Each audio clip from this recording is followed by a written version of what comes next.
کہ تم اپنی طرف سے اسلامی تاریخ کنگال کے دیکھو کہ اسلام میں منافقت کی بنیاد، یا جسے کہا جائے کہ تیسری ایک قسم، پہلے تو دو تھے نا، یا پکا مسلمان ہوتا تھا یا پکا کافر ہوتا تھا.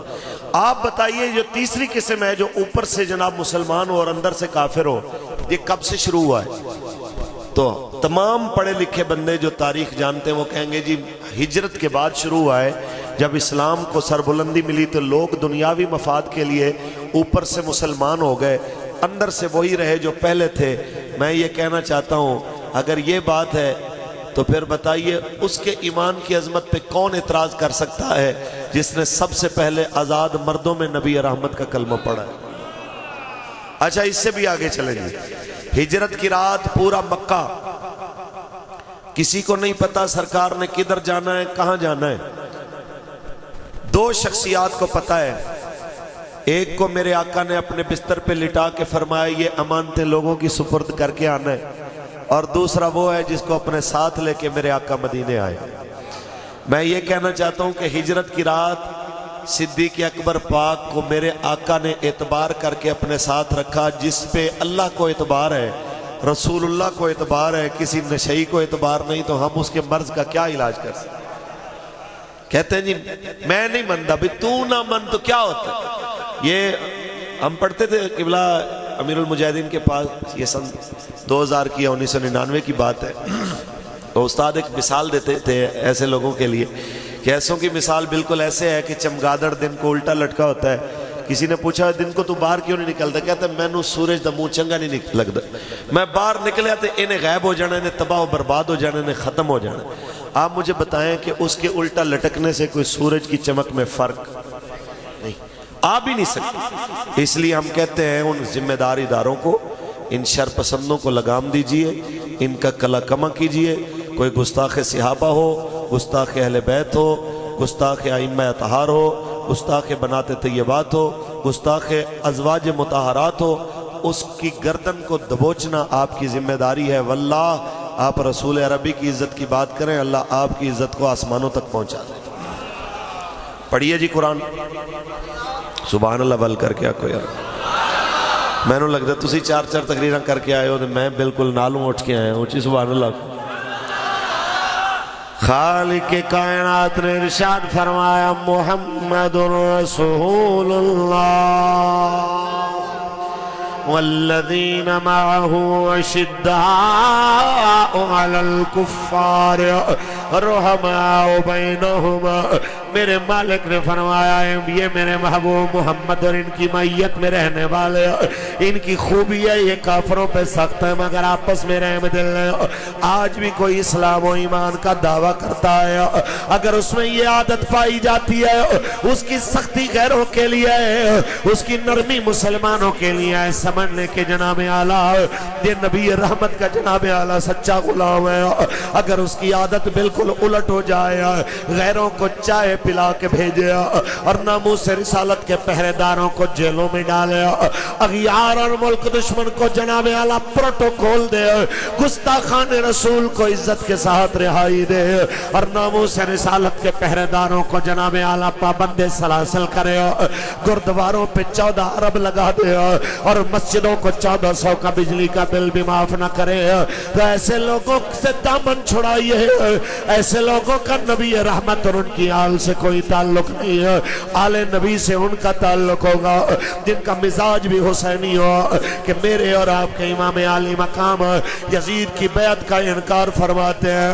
حضرت بیان فرما رہے بڑا خوبصورت فرمایا میرے جیسا بندہ اس جیسے کی بیعت نہیں کر سکتا. یہ جملہ اپنے ولید بن عتبہ بن نبی سفیان کو کہا، یہ کہہ کہ آپ باہر تشریف لے آیا اور آپ جناب اعلیٰ تیاری فرما کے مدینہ چھوڑتے ہیں. کس لیے مدینہ چھوڑا ہے؟ تاکہ میرے جیسے بزدل کو تھوڑا حوصلہ مل جائے.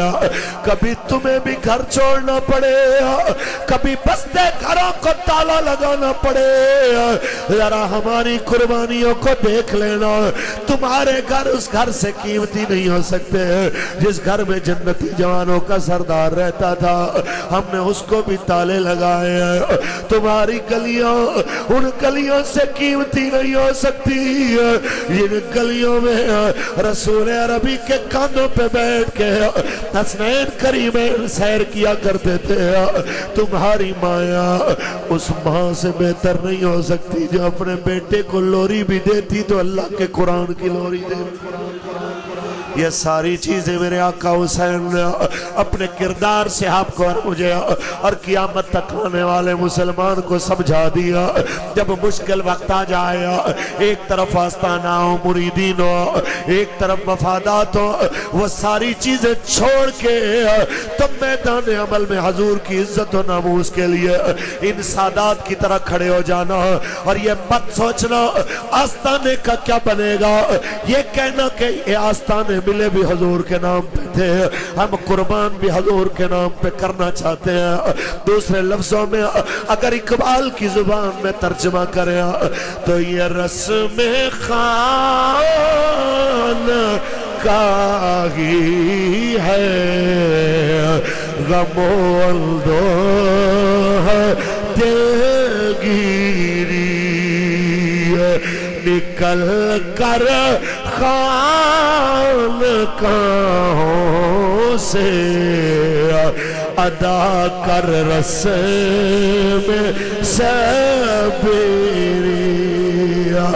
جن لوگوں کو ابھی تک یہ ڈر ہے باہر نکلیں گے تو کیا بنے گا, آئیے سید کو دیکھیے اور قسم دے کے پوچھئے, آپ ایمان سے بتائیے لجپال, پہلے بھی پیری مریدی تھی, پہلے بھی بڑی عزت تھی, سید ہیں آپ والے رسول ہیں, آپ کے ہاتھ پاؤں لوگ چومتے تھے, لیکن جب سے اپنے نانا کی عزت کے لیے نکلے ہیں بتائیے عزت کتنی بڑی ہے. تو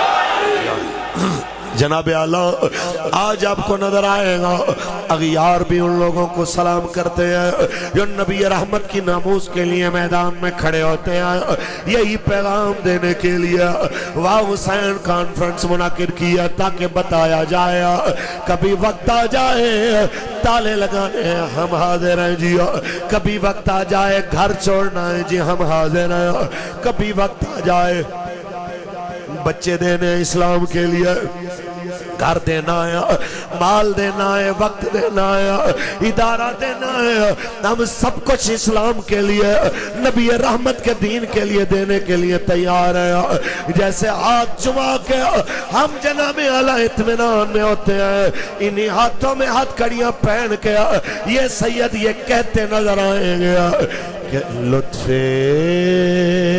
سجن دم بدم کار سجن گاہ گاہ اجوی سجن واہ گاہ اجوی سجن واہ اجوی سجن واہ واہ. ہاتھ اٹھا کے جس چیز کا نظریہ آیا اور واہ حسین کانفرنس میں اسی بات کا عہد کر رہا ہے, چاہے میں سولی کی جانب پہ جاؤں گا یہ کہتا جاؤں گا اجوی سجن واہ واہ اجوی سجن اجوی سجن واہ واہ اجوی سجن.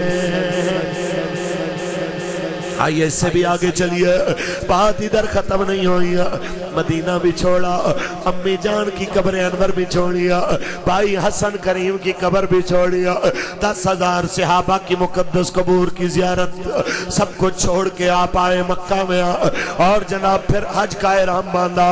پھر پتہ چلا یزید نے 40 بندے بھیجے ہیں جہاں حسین ملے شہید کر دیجئے, ایک حرم کو خون ریزی اور قتل و غارت گری سے بچانے کے لیے میرے آقا حسین نے حج کو عمرے میں تبدیل کیا, اور آپ نے ارادہ کیا کوفے کا کربلا کا. جناب اعلیٰ سوال اتنا ہے, میرے آقا حسین چاہتے حفاظتی دستے لگا دیتے,